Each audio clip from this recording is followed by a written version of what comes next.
Okey, by the way, ini adalah ayat dari surah An-Nisa dan terletak selepas seayat tentang harta pusaka. Dan tentu saja dalam pewarisan, ia bukan share yang sama dalam Islam, kan? Lelaki dan wanita tidak mendapat bahagian yang sama. Sama ada mereka pasangan ke, atau anak perempuan ke, atau ibu si mati ke, mereka tidak dapat bahagian yang sama. Pembahagian mereka berbeza. Jadi sesuatu fikiran boleh berlaku dalam kepala, kan? Dan apa yang Allah Subhanahu Wa Taala katakan?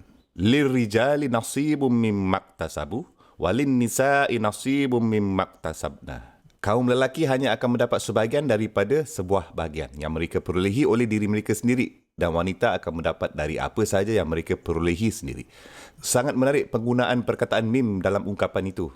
Anda tidak akan mendapat semua yang anda kerjakan atau usahakan dalam hidup ini. Anda hanya akan mendapat sebahagian daripadanya. Sebahagian lain daripadanya dihaskan untuk kemudian. Atau anda bekerja dalam kehidupan ini tetapi sebahagiannya tidak layak diberikan sebagai pampasan. Sebahagiannya tidak. Niat anda tidak cukup suci. Amal perbuatan anda tidak cukup suci. Oleh itu, anda hanya akan mendapat sebahagian daripadanya je. Yang sebenarnya anda usahakan, yang sebenarnya baik dan layak diberikan pampasan. Tapi tak kesemuanya.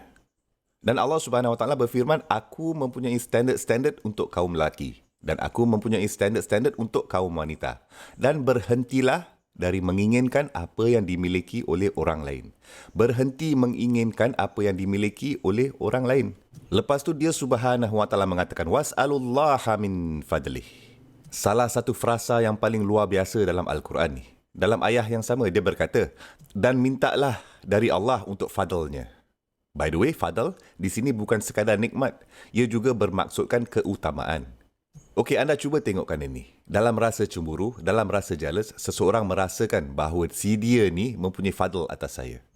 Atau saya mempunyai fadl ke atas mereka. Yang si dia tu mempunyai fadl atas saya.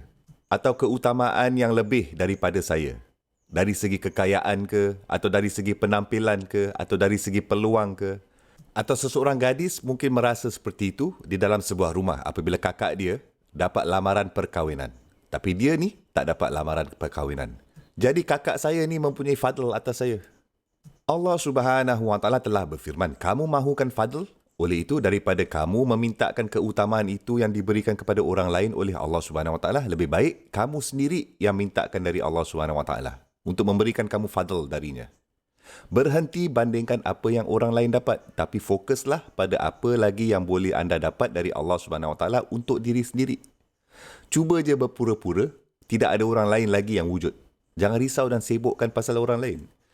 Sekiranya lah anda dapat menginternalisasikannya, benda ini anda akan menjalani kehidupan yang lebih bahagia. Kan? Okey, tengok ni, semasa anda duduk dalam kelas dan anda satu-satunya yang tak faham subjek. Kamu lost, tak dapat ikut. Cikgu seperti bercakap tentang sesuatu dan anda seperti, alamak, aku tak tahulah planet mana aku dah pergi terbang ni. Aku memang tak faham langsung dari 10 minit yang lalu. Kenapa aku duduk di sini?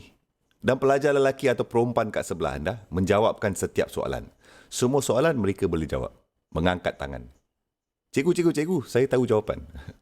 Dan anda pula kat situ, menyampahnya aku budak ni, action. Aku bencilah mamat ni. Dia membuatkan aku merasa sangatlah bodoh. Sebab dia dapat jawab setiap soalan. Anda tahu tak apa yang baru berlaku kat situ? Semua tumpuan anda ada pada seseorang yang anda fikir lebih pandai daripada anda. Atau teacher's pet, atau show off. Atau dia mendapat lebih banyak perhatian. Mereka membuatkan anda kelihatan buruk atau memalukan anda. Tapi anda terlupa mengapa anda berada di situ. Anda seorang pelajar. Semasa anda duduk dalam kelas itu, tidak ada orang lain yang wujud lagi. Hanya anda dan cikgu anda. Anda datang ke situ untuk belajar. Dan anda harus biarkan untuk tidak rasa malu. Dan katakan, alamak cikgu, minta maaf, saya tak fahamlah ni. Cikgu perlu menjelaskannya lagi. Kan? Anda berhutang pada diri sendiri benda itu. Anda tidak boleh malu untuk bertanya. Anda datang untuk memajukan diri anda sendiri. Bukannya untuk membuktikan nilai anda kepada orang lain. Bukan itu sebabnya anda pergi ke situ untuk belajar.